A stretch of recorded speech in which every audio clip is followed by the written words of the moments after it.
guys, and welcome to the very first live stream of the Dead Hours. I am your host, Vivian Noir, and I'm also on another show called The Spooky Show. It's a podcast. Look it up. You'll enjoy it. It's awesome. So my guest today is actually out of the UK, so the time difference is quite a bit. As you can see, it is daylight for me. It's about noon, and I believe it's like 8 o'clock for him. So this is John from GSI Paranormal. So let's get him on here. Hi, John. How are you doing? All right. Thank you very much. How are you? Good. Oh, good. I'm glad the link worked okay. So I was like, you never know with technology. So. No, certainly not.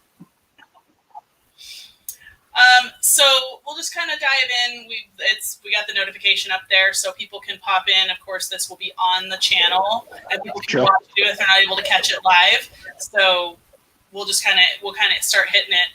So I see that you guys got started in 2018. Is that when you guys kind of formed up? How did that happen?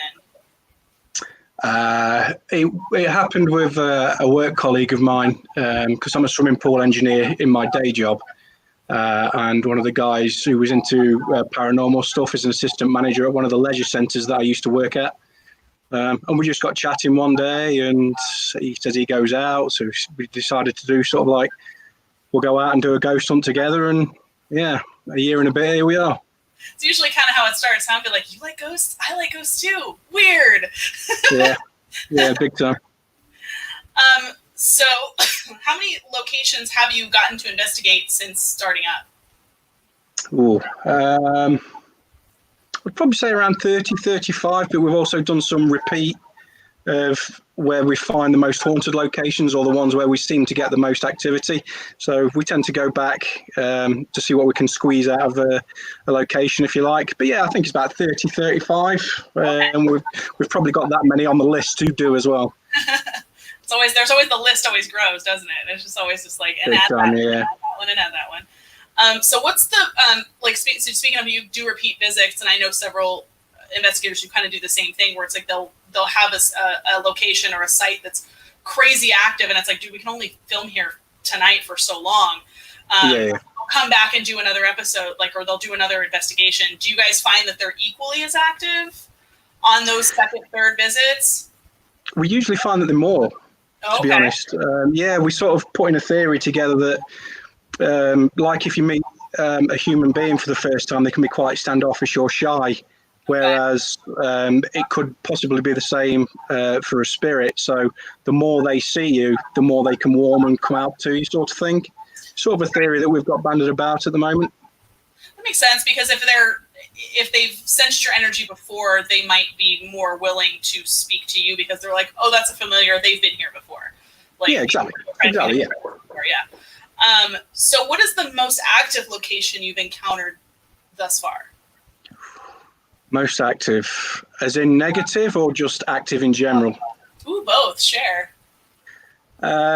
Negative, it's either Clifton Woods or Codner Castle. Not quite sure which one is at the top of them. Probably about as equal as each other. For activity, it's either Clifton Woods or the proper name for it is Foxwood, but it's called Witches Wood in Calverton. That's in Nottinghamshire. Okay, I like the name Witches Wood. I like that already. Yeah, that's where we did our first investigation. Okay, and it's just there's a lot of negativity at that location. It wasn't for the first. We've been 3 times, and for the first 2, it wasn't. It was just a feeling of being surrounded by people, or by spirits. Sorry. You always had this sense that you weren't alone. But then, when we did our first birthday investigation, we went back there, and it was completely off the hook. It's the second time only I've ever been scared, and it was terrible. It was completely off negativity wise, and it was great. So what, personally for you, what event got you personally wise interested in doing paranormal investigations? Did you encounter a spirit yourself? What's kind of spurred you into that? I'd had many accounts from growing up to an adult sort of thing. But there was this one time when I was working at Alton Towers, which is a big theme park in the UK, and one of the rides was completely shut down, and we kept hearing noises coming from one of the chambers. So we went and locked the entirety of the ride down because we was fixing some of the restraints which hold people in at the time. So nobody could get past us. And I went and put my phone down as like a lock-off camera, turned all the lights off, and went back and picked it up like later on in the day. And there was footsteps on it. There was whispering into the phone, and nobody could have been in there because they would have had to walk past me to get into the ride. Some of the scenery had been moved around, and yeah, there was like 30 minutes of non-stop activity on the phone. And since then, I was really hooked into it. Then, did anyone else like see this or hear anything at that location, or was it just you caught it on your phone? Like, no, I was working with another engineer called John at the time, and after 2 or 3 incidents, he wouldn't go back in. He refused to work in there. Go back in there. Yeah, but I shared the footage with him, and that was when he decided, that's it, I'm done. And he was like, "Nope." Yeah, I'm not going anywhere near it. Nope. So yeah, that was really active. And then we looked up some of the history, and there'd been numerous accounts of people seeing spirits in the queue lines, having things thrown at them, and a lot of really popular haunting shows like Most Haunted and Ghost Adventures have been to the very same place to try and find spirits in the same location. Did you get to the bottom of like why the spirits were there? Were they people that had like? I assume nobody probably died at the theme park, but I would assume it'd be from spirits that had been maybe existent there before that was built. I mean, possibly. I mean, it's been in sort of like historical buildings since the 1800s, but I mean, many, many hundreds of years, there was many Earls of Shrewsbury that lived there through generations, so yeah, for sure. There's going to be a lot of residual energy and associated deaths with the place over the course of many, many years. Oh, definitely, for sure. So so going off of that, and then the footage that you captured on your phone, what do you feel is the most compelling form of evidence that can be captured at a location that you would show somebody who doesn't necessarily believe in ghosts? It depends how much they don't believe in ghosts, to be honest. Let's say like full on skeptic. Let's say like full on, they're like, nope, no ghosts, no such thing. Blech. I really don't think there's any evidence in the world possible if they're that skeptical to prove otherwise, because they will always try and look at it from a complete skeptic's point of view. Right. So they will all, if it's video footage or photography or whatever, they will always put a negative spin on it. The only way you're going to convert somebody is have a full body manifestation right in front of their eyes, so they can't deny it. That's the only way you could do with a skeptic, I'm afraid. Have you brought any skeptics along with you on any of your investigations? We have. We run subscriber investigations. So the people that are kind enough to subscribe to the YouTube channel, we run competitions where they can win 2 to 4 tickets and come along with the group for free. And on the last one we did, which was at Clifton Woods, Luke came with us, and he was a complete skeptic. He went home thoroughly convinced, didn't sleep for 2 nights. And then was just sending me messages saying how much he enjoyed it and how much it's opened his eyes to things like that. That's very cool. So, yeah, big time. I feel like that's maybe the best way sometimes, is to like have somebody who doesn't, to be there and physically feel things and to see what you guys are seeing in person. I think it's the only way. It's the only way. Otherwise, they can just go, well, that's photoshopped, or that's, you did this, you did that. Like, but if they're there, exactly. You can't. Did you hear that? You heard that? Like, it's the only way for a skeptic. It's the only way you can convince them if they are that skeptical. I mean, you can have open-minded skeptics who, you could probably convince. Right. But, So what is your dream location? So if you could, like, money was no object, permission was no object, where would you kill to investigate? For myself, I think it's the Japanese suicide wood. Oh, the suicide woods. That's a good one. That's I think so. Crazy spot, I hear. Yeah, yeah. And just to ramp it up even more, I think I'd do it alone. Really? You would go by yourself? Wow. Yeah, I think so. I'll give it a go anyway. Yeah, I've heard people get like disoriented in there and get like lost in there and stuff, and I've heard crazy things about the suicide woods. Many things. Yeah, I think if you're able to get out there, it's got to be one on the top of the list, hasn't it? Really. Absolutely. What is your favorite piece of equipment to use? Like, do you have a favorite piece of thing you like to gather evidence with? I mean, every piece of equipment has its uses. Probably my favorite, I think, is either the dictaphone, because we've had things that we just literally can't explain. I mean, when we go in investigations, we always try and discount everything. So if we end up being left with a piece of evidence that we can't discount, that's what we're looking for. That's what we're interested in. And the dictaphone can do that for you. You can't doctor a dictaphone in any way. Right. It's either that or the night vision camera. Yeah, because I don't like stumbling around in the dark, to be honest. I keep falling over things, but, you know. Yeah. Trip over stuff in the dark. Yeah, but we don't use, I mean, we do take torches with us, but we don't tend to use them. So the only person that can see is the person with the night vision camera. That's true, and there's things that you're gonna see too. And what's crazy sometimes with the cameras too. And I've watched a couple of your guys' episodes, and it was like there was things I'm sure that you guys are seeing that just are hard to see on the camera. And it's like it's not like exactly. You see with your eyes, with your physical eyes, and you're like there's something standing there like right in front of us, but it's just not. Sometimes it just won't show up, or like it's shadowed, or it's crazy. That's like it's being there in person. Versus like, and you know, we try to catch things on camera, but it's just nothing compared to like looking at it and feeling physically what's going on. There's no comparison, is there? Absolutely none whatsoever. And you know, the audio on the camera sometimes picks things up that we can't hear, and vice versa. We can pick things up that the camera's not. So sometimes it can be a bit frustrating for that. You know, I mean, we want to give all the viewers that watch our channel absolutely every inch of what we can see, and unfortunately technology doesn't do that for us at the moment. You know, maybe one day hopefully one day. And then so I noticed you guys do a lot of the outdoor locations. What is the biggest challenge when it comes to an outdoor location like the Cannock Chase location that you either the weather. Yeah, I mean, if you're outdoors, especially in forestry sort of areas, if you've got wind going through the trees, making them bang together, it makes an awful racket. It's really difficult to pick up phenomena. It's hard to distinguish between what you're actually getting is just being caused by nature or what's being caused by spirits. Was that, yeah, totally. I mean, we didn't have that at Cannock Chase, but we did have quite a bit of foot traffic. I mean, we cut quite a lot of footage out of that video.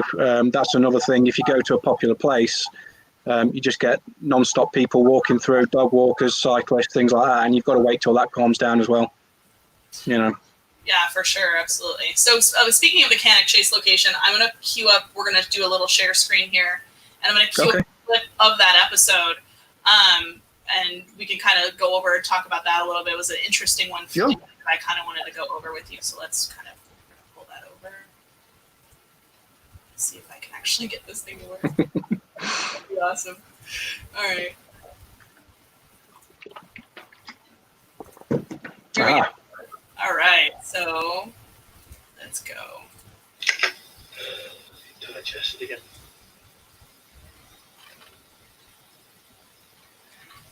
Yeah, digest it.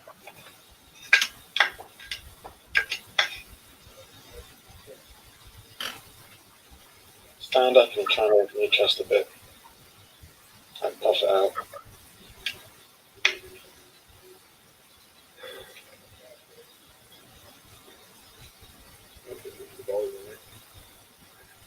He's dealing with me for like a few years now, isn't he? If that's you out there, snap another twig for us so we can hear you, please. Just make it loud enough for us to hear.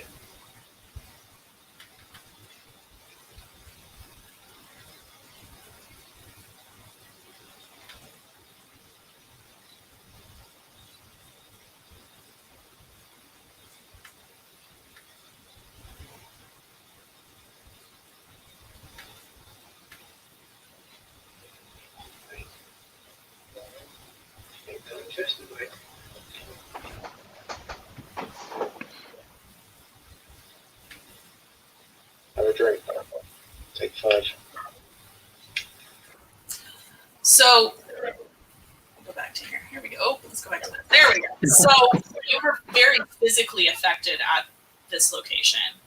And it didn't sound like you were the only one who was physically affected. It sounded like your camera, Ralph, was physically affected as well. Was everybody experiencing that same sort of physical? Like, walk me through that. Like, tell me what that was like. That was just myself and Rob. Rob's another of the team members, but that's the first time I've ever been physically affected on any investigation. The best way you can describe it is almost like you're having your windpipe closed for you and a heavy pressure sort of in your chest, almost like something's trying to push your chest together. And you're just basically drawing in less and less breath as you try and breathe. So just like you were just like almost like you're being choked a little bit, like your air is kind of cutting off, and like you're not getting as much air as you would normally. And there was nothing obviously around there. I mean, there was nothing around you. Excuse me. That would be causing that to happen. Like there, it's the woods at night. It's like you're not anywhere where there's dust flying. You could see the air is very clear. Very calm as well. And it was very calm. There was no wind to kick up anything like that, but it was definitely you definitely got severely affected several times. It didn't seem like you was being choked from the throat though. It was from the chest. Your actual throat airway felt fine, but it was all from the chest. Like you couldn't get it into your lungs properly, if that makes sense. In that one particular area, seemed to be like that one spot. It was all in that one area. As soon as we moved away from there, it felt absolutely fine. That's crazy. And I think I commented on the video that I actually got annoyed that we'd moved away from that area as well. Yeah, it was the most active of the night, and I just wanted to carry on. But we'll go back. There's a lot more to show at Cannock, I think. For sure, absolutely. There was, there's somebody else that you can see in the comments. I don't know if you can see them, but I'd seen somebody standing there between the trees, and that's what you guys saw. Yeah. You guys saw a figure from shoulders up, like just watching you through the trees. That's what we could keep seeing, and I noticed it first as we was actually going down the hill. I kept turning around with this sense that there's something not right behind us, and then I saw it, then Rob saw it, and Vicky picked up on it. I'm sorry, Vivian, I can't actually see the comments, so I don't know what people are actually doing, so I'm sorry. Okay. I'll go ahead and I can actually, look at this. There we go. Look at that. Just like that. Just like magic. She saw the same kind of thing you were seeing. Definitely. I was like, it's funny that you mentioned, like, 'cause it's like, that's all. I remember you guys were like, I see somebody from the shoulders up, like, to the top of the head, just like watching, just standing there watching us. Like, they, curious, I guess. But that's the feeling we got. Yeah. It's just, it didn't feel negative anyway. It's just more like, what are these people doing? Just keeping an eye on us in a way. Did you feel like it was, and it wasn't obviously trying to be, was that the spirit you think that was affecting you so physically, or was that a different spirit, do you think? Did that feel negative, or did that feel just like they were trying to pull energy to communicate, maybe? Like it wasn't it was almost like showing us, look, we are here. That was what it felt like. It didn't feel like an attack in any way. It didn't feel oppressive or like we was, like I say, being attacked. It was more like an attention-seeking measure. Look, and you keep calling out for us. If you've watched the whole video, you see the, I think it was called a pole orb. I think Ralph called it. Yeah.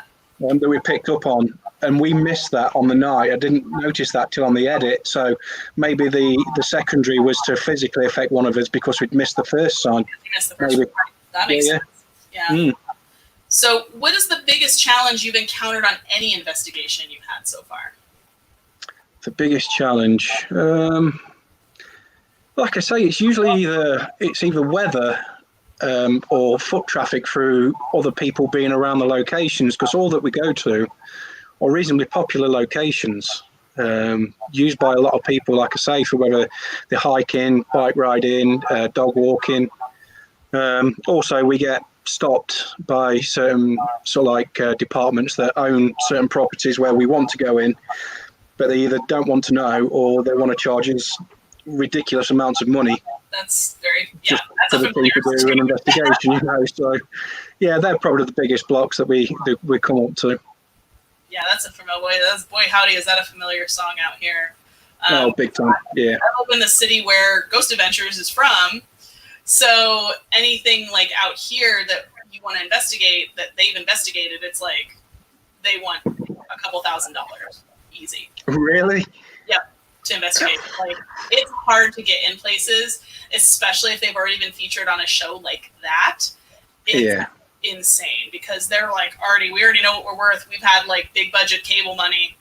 What you got? It's like, well, I have nothing. So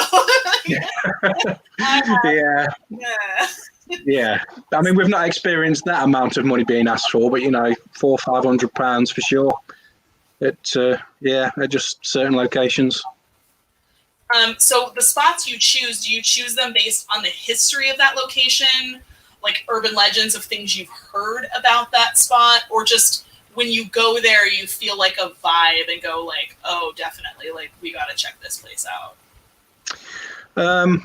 All three, really. Okay. People can come to us and say, oh, have you tried this place? It's supposed to be synonymous with, I don't know, whatever sort of spirit. So we'll do a little bit of digging on history to see how haunted it actually is. But we try and refrain from digging up too much because we don't want answers before we go there. We don't want things put in our mind where we may, be thinking of things. We don't want that. We want to go blind as much as we can, sort of thing. And then when we're there, we'll try and do an early, sort of like a daylight walk around and see if we can sense anything, and then get ready and set up for evening. And then once we've done the investigation, then we'll do more research to see how accurate we actually was. Okay, so that's how we tend to do things. For sure, because you don't want to like walk in already having impressions of things, and that's a tricky thing to do. Going into an investigation spot is like you want to say, like, part of you wants to know, like part of you wants to like, oh, like I want to know what's happened here in the history of it, but it's like at the same time it's like I don't want to learn too much because it could color things. For sure.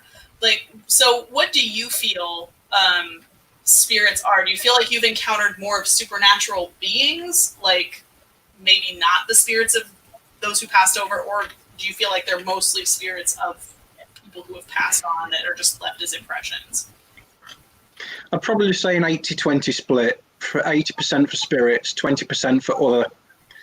A few locations we've been to, we've thought we've been contacted by spirits or they're trying to communicate with us, and then we seem to be getting played around with. Then things start taking a turn for the worse. The photos that we end up taking show what just look like distorted figures and stuff that you'd look at and freak you out if you saw it in real life, So I mean, 80% we think they're just spirits of everyone that's passed on, but there is something else there which we're also trying to find the answer to. We don't want to dig too deep on that one though, because things get pretty airy at times. They can.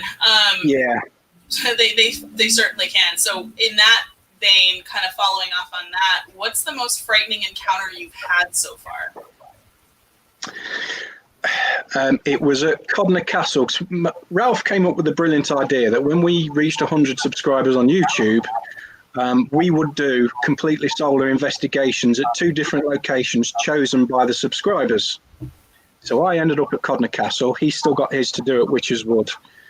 And this is a huge derelict, sort of like old farmhouse. The castle's almost completely eroded away now, but obviously it passed down through farmers who made a business out of it, and now that's been left just to rot.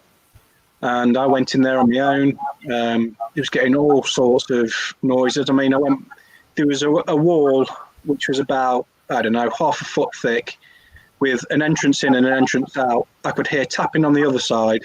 So when I went through the door, there was nobody there. And as soon as I'd gone through the door, there was tapping back on the other side, almost like something was messing with me.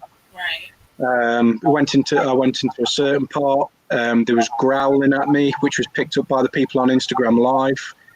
And the scariest thing that happened, I was in one of the big barn areas, and there was another growl.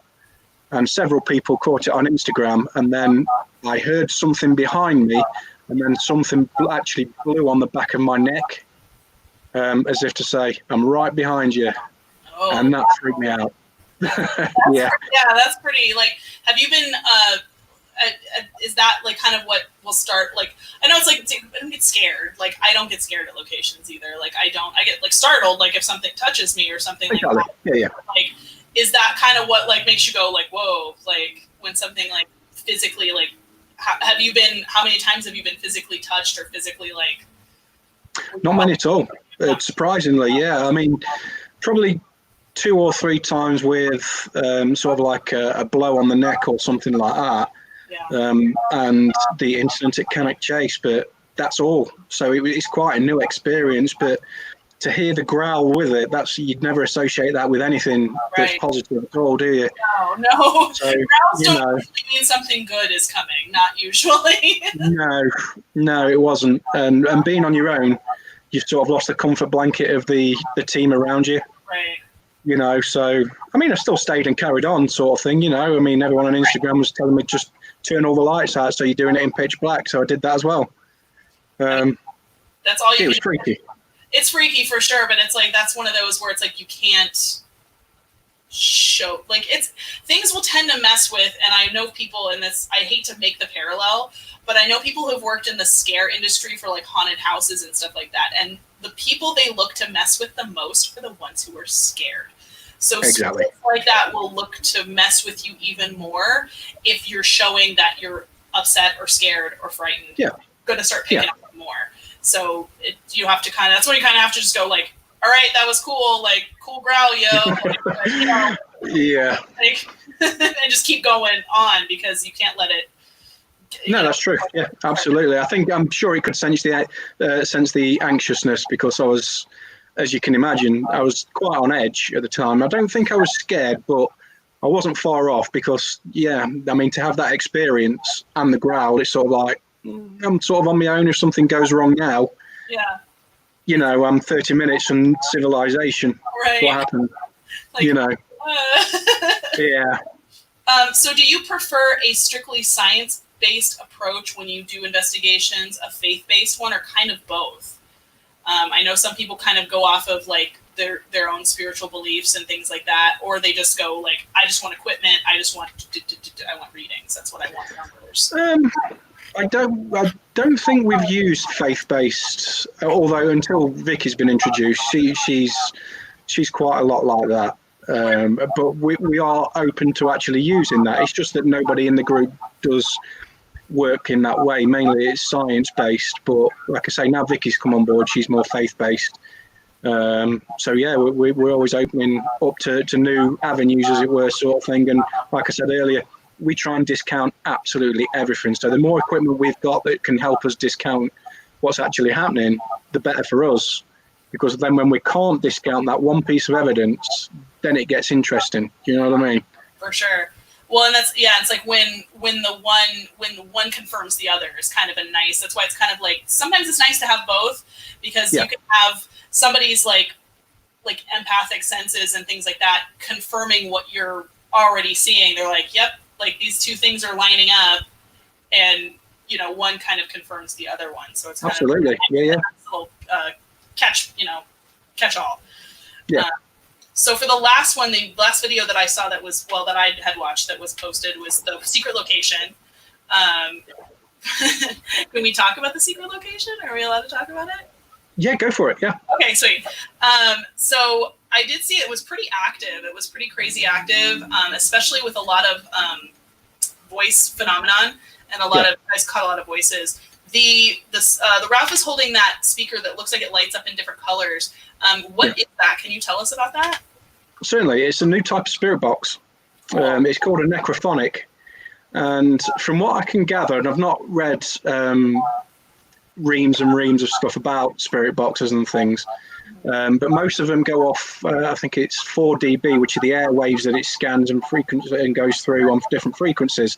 This particular one does 8, and that's the maximum that it can do. Plus, it wipes off all the white noise, which is why you can't hear it actually scanning through different channels. that is the most problematic thing. I do love the spirit box. That's one of my favorite things to use.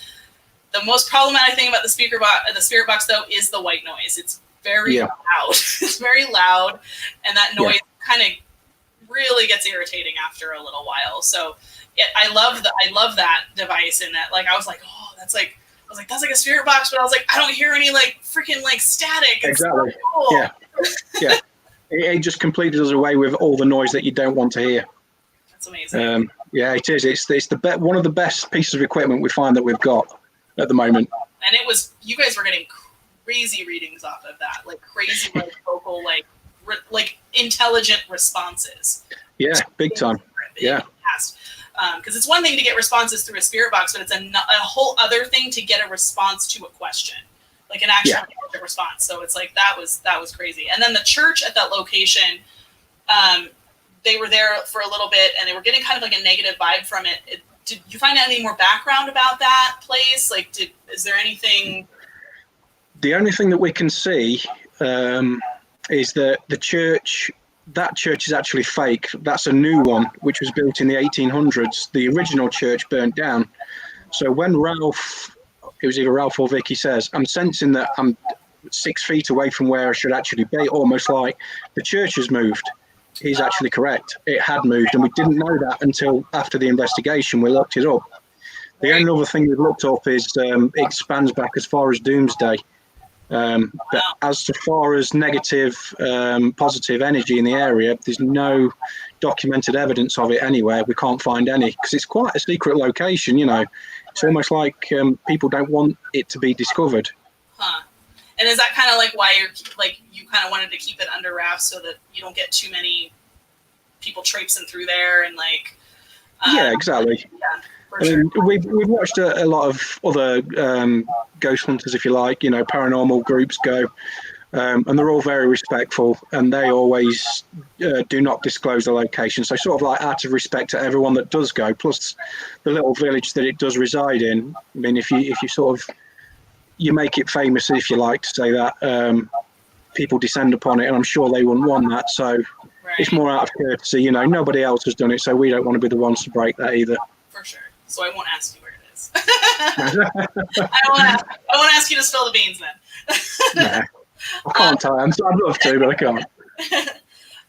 So in that regard, like, are you guys concerned about, so when you go to locations like that, or when you go to places like the growls and the negativity and things like that, are you concerned about things following you home? And what, if any, measures do you take to prevent that from happening? This is one we get told off for a lot. We are concerned about things following us home, but we don't do anything to stop it. Okay. Myself and Ralph are sort of like, we're of the belief that if we're going to get the best piece of documented evidence that we can, then we don't need, or it's not that we don't need it, that we shouldn't have any sort of enchantments that would stop that happening. Right. So we go in completely unprotected all the time, so we can face, or we can get the full brunt of it, if you like, you know, the full ball. And we've been told off for it a few times. We've been told we should have protection, and you've got no. We still don't. So Vicky keeps telling us off at the moment. And she says she does a cleansing every time. So I've heard that from different, and it's really a personal approach, because some people are like, yeah, I want the full experience. Like, I want that full, like, if something's going to follow me, and if I'm going to get something, I want it to, you know, and I've had something follow me home before. I've banished it from my house, but like, it was like, the only reason I did that was because it started scaring my animals. Like, I have cats, and I have one cat who would refuse to come into the bedroom. Like, and she never had a problem with that before. And I was just like, okay, we can't have this. We can't have, like, I don't care if you want to hang out with me. You just can't scare my animals. That's like that's rule number one. So yeah, I'm kind of with you on that one, where I'm like, if something's going to follow me, I'm like, like, I want the evidence. Like, I want the proof. Exactly. Yeah. Animals to get spooked. That's all I don't want.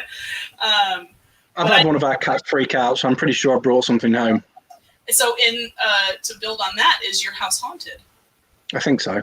Yeah, but I don't know if it was, but it probably is now. I mean, I've been. I think it's happened on 3 occasions where I've been getting ready to go to work early in the morning. It's still dark, and I put the key in the door, and then the kitchen light comes on all by itself. That's happened 3 times. Okay. And I just go in. So we just please stop messing about. I've got to go to work. Turn it off, and off I go. You know, it doesn't bother me in the slightest. It's not whatever might be there is not obviously a hostel. No, I don't think so. I mean, I think probably what we brought home was from Clifton Woods, and although it was quite intense, we don't think it was negative.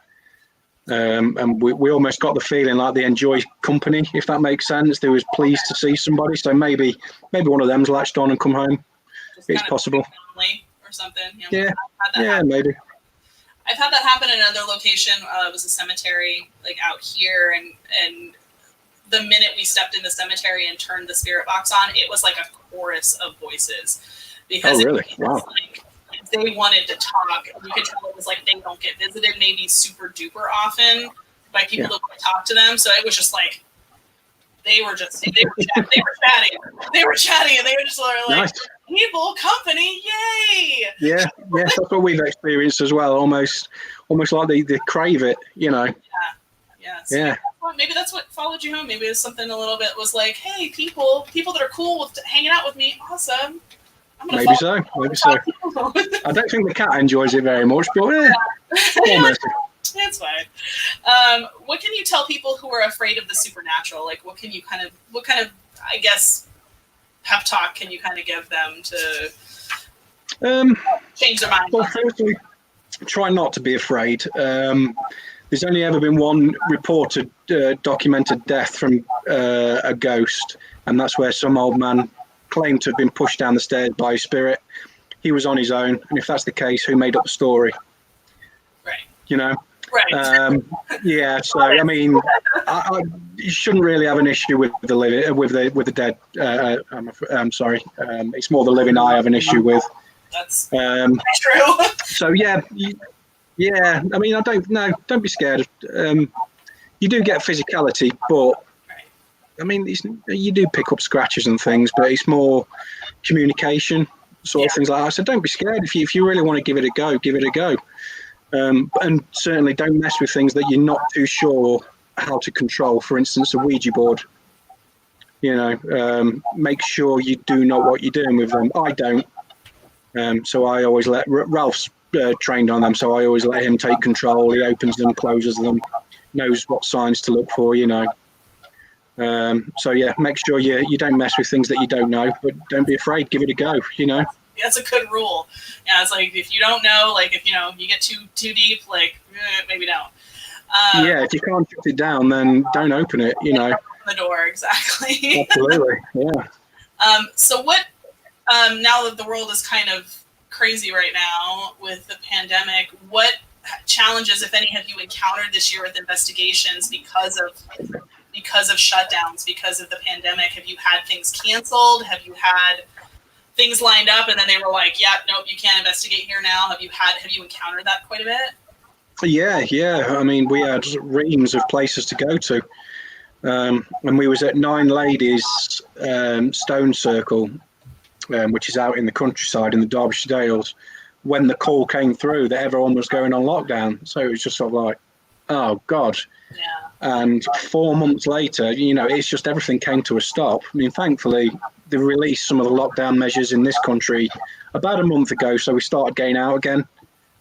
Social distancing, obviously, and trying to keep it to 1 or 2 families as best we could. Right. Or households, I should say, sorry. But it's been difficult. We've had to just stop everything. I mean, I think we all have. Yeah, that's true. I've had, as you know, things in the United States are kind of exploding. Yeah. So it's kind of gotten we're kind of falling backwards. We're taking some steps back. So things have gone back into closure here where I'm at, which definitely kind of put the damper on. Oh, really? Wow. Yeah, there's bars here got closed again. And that was actually the next place we had potentially lined up for an investigation was one of the bars here in town. That's an older bar. It's haunted. But they like a week ago, the beginning of last week, back into shutdown, and they're like, yeah, we can't do an investigation while we're closed. So I was like, yeah, that's not good. no, it is starting to pick up around the UK again. There's some cities near Nottingham where we're from, which have had to go back into restricted lockdown again. So yeah, it is picking up here again. So hopefully we're trying to bang out as many investigations as we can before we've got to sit on the backside for another 3 months. Hopefully not. Fingers crossed though. Fingers. Yeah, same. Yeah. I'm like, oh, please no. I have such plans for October that I'm like, I really don't want those to get ruined. No. So where are you guys? And so in that vein, like we're trying to get, obviously it's like a kind of a rush to get places checked out now because before, anything else happens. Yeah. Where are you guys going next outside of Ralph's investigation? Myself, Vicky, Rob and Chelsea are going to the Highway, which is in Barton in Fabius tomorrow. Ralph has an investigation planned for Saturday over at Hermit's Cave, which is further sort of like east of Nottingham. But he's got a cold at the moment, so he's just put everyone alert. Maybe he can or maybe he can't go. He's going to see how he feels in a day or two. And then after that, we're looking at trying to get to East Drive in North Yorkshire. I don't know if you've ever heard of East Drive. I haven't. Tell us about it. It was, at one point, the most haunted place in the world. At one point. Have my attention. Yeah, and it's for many years it was the #1 location in the UK, the most haunted. There's been movies made about it. Like I say, all the quite a high profile ghost hunting channels have all been there many times, and we want to give it the proper run around. There you go. Give it the pieces. Absolutely. Yeah, give it the full beans, as it were, So I do have the survey questions that this is going to be part of the show where I ask every guest that's on the show these 10 questions, something similar to inside the actor studio with like the survey. I like to get people's knee-jerk responses. Sure. So I didn't give these questions ahead of time, correct? No. So number 1, whose spirit would you want to encounter if you could choose? Anybody? Rick Mail. Really? Mm-hmm. Very cool. Yeah. We're big fans of comedy in the family and watched his shows for many years. And he's just somebody I like to have a sit down and a chat to because he was completely off his nuts. He was crazy. So I'd like to have a proper chat with him. Either be him or Freddie Mercury. I'd like to have a chat with him as well. That's one of mine too. Like if I could talk to, that's like if I could summon any spirit to sit down and like talk to, it would probably for sure Freddie Mercury. Yeah, big time. What's your best piece of advice for investigators that are just getting started into investigating? Get reasonably good equipment. It doesn't have to be overly expensive. Get a little sort of like structure in place for how you want to do things and get locations mapped out so you know where you want to go. Look at other channels on YouTube which have been to places and then go and investigate them yourselves. Persevere with it and just keep going. As Ralph always says, and it's a brilliant analogy, paranormal investigating is very much like fishing. You can go to the place one day and you get nothing. You can go to the same place the next day and you're pulling ghosts out left, right, and centre. And, that's how it can be. And what's crazy, too, is that it can be some of the ones that have the biggest reputation for being so haunted and so active. And you go there and it's like,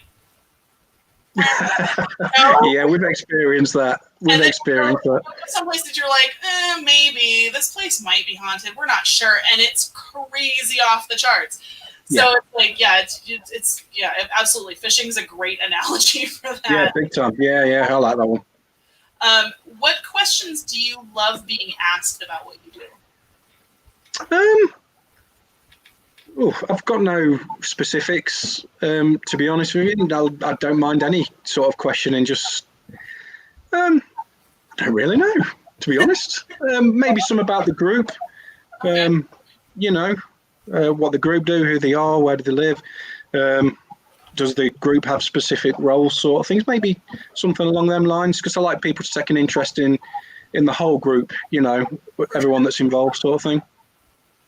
So then conversely, on the flip side of that, what are questions that you hate being asked about what you do?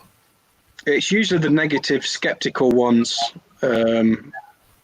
When you present what you know in your own mind is almost 100% factual evidence, and you're just getting bombarded with questions where they're just basically trying to prove you're a liar. I tend to get a bit grumpy with people like that from time to time. Like, did you fake this? Like, oh, it's so fake.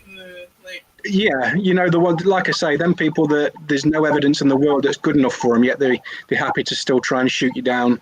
well, anyway. There's so much that happens. There's like there's so many channels, and I've seen it happen I can tell you more than once, where they're putting up an episode and hasn't even premiered yet, and there's already somebody that dislikes the episode. I'm like, why are you here? Why are you here? Yeah, absolutely. Thumbs down. Like, nope. Yeah, not even seen it, but it's thumbs down anyway. Just go. Leave. Go do something else. Go get a hobby. Exactly. Absolutely. So what do like the media, like TV, movies get wrong about paranormal investigation? Like, what have you seen in a movie and you go, that's not right. That's wrong. Well, manifestations. I mean, we don't think we've actually seen one. We know we've definitely not seen one up close and personal, but as you've seen from some of the videos, we do catch them out the corner of our eye from distances. And also the way everything is so active and so in your face when we all know it's not. You really have to try hard to try and get any sort of evidence. A lot of the time, it just doesn't come to you like it does in the movies, where it's just non-stop people trying, spirits and stuff jumping out at you. It doesn't work that way. It's not that way. You've got to coax them out. Right. So somebody decided to mention, she said, I wonder if John would go to 30 East Drive. It's on the list. We are planning it as we speak. So it's on the list. It's going to happen. It's going to happen. So you mentioned Ouija boards earlier, so we kind of already answered that a little bit, but that's one of the other questions on the survey is Ouija boards, yes or no? Because some people are just no. Yes. If you can drive it. Okay. If you can't, no. Yeah. You don't know what you're doing. The Ouija board is it's like a driver in a car. That car is only as good as the driver driving it. The Ouija board is only as good as the person controlling it. And if they cannot control it, whoever you and whoever you're with can be in trouble. So you've got to drive it properly. Yeah. I've been with people who aren't maybe like know what they're doing, or are a little too cavalier with it. Almost like they don't show enough respect for it. Exactly. And then they wonder why spirits follow them around. And like, yeah. Why? Because you jerked around with the Ouija board and you weren't taking it seriously, and you weren't respectful to the spirits that were trying to, like, you kind of used it as like a toy, and you kind of used it as like a parlor trick and a novelty. And I'm like, it's not really. Yeah. This is why you're exactly. Precisely. Yeah. Exactly. You want to be a ghost when you die? Ooh, nice question. Would I want to be a ghost? And where would you haunt? Double question. It depends what the alternative to being a ghost is, to be honest. Are we talking ghost or nothing? So not ghost or nothing, but like ghost, or you get to, like, whatever the afterlife is for you, you get to go there. I'd like to do it for a little bit, I think. For just like a trial period. Yeah, just so I can mess with a few people. Go up and perhaps hide in Clifton Woods myself and really go to town on paranormal investigators that come through. That would be fun. That's like the part that kind of appeals to me, is I was like, yes, I want to be like, ooh. Exactly, yeah. Yeah, let's see how many people can properly freak out, get them screaming out of the woods. I think I'd like to have a go at that. I think it'd be fun for a little bit, I think. I don't know. For a little bit, yeah. A long period of time, but I think it'd be fun. What's the first thing you do after completing an investigation? I know some people who like immediately go like eat food, or they just go to bed, or like what's like the first thing you do? Usually go to bed because of the time. Yeah, so we'll have a bit of a conflab between myself and the group. and mull over some of the findings that we've had for the night, usually where we're driving back from a location, excuse me. And then, yeah, we'll exchange equipment when we get back to wherever we're staying. We'll go our separate ways, and if it's very, very early in the morning, and yeah, I'll go straight to bed, usually. Straight to bed. Might have a beer, depending on time. We'll see. What is the first thing you pack when you head out for an investigation? Camera and infrared light. And then lots of batteries. Lots of batteries. Yeah, lots of batteries. And I've also got, the power packs which charge mobile phones. Yeah, the little power things, yeah. Yeah, I've got one of them that's compatible with the camera. So that constantly charges the camera as we're filming. So we don't have to change batteries too often. Oh, well, that's handy. We always try and knock up these little cheats, if you like, to make it easier on us. The less things we've got to mess about with as we're investigating, the more time we've got to film and investigate, The less times you have to, stop, we got to change batteries. Stop, we have to change this. Exactly. And they do run out quick as well, Oh, yeah, absolutely. And it's like, how often do you guys have equipment just, start to malfunction that's been working fine? Where it's, they start turning off and stuff like that. Had that happen too. We haven't yet, funnily enough. That's not actually happened yet. Yeah, I've seen that experience out where it's this was fully charged and it just shut off. Oh, yes, actually, you are right. We've had a few batteries which have lasted 10, 15 minutes and then just completely died. Yeah, so you are right. Yeah, we have had that. So, last question. What is your biggest fear? About paranormal or just in general? Let's do in general. We'll branch out a little in general. It doesn't have to be paranormal. Probably that my family won't be safe. I think. Mm-hmm. That's why we do it, isn't it? We all have hobbies and stuff, but at the end of the day, family's the most important thing. Oh, absolutely. So always making sure that my family's safe and sound. My biggest fear is that they're not, I suppose.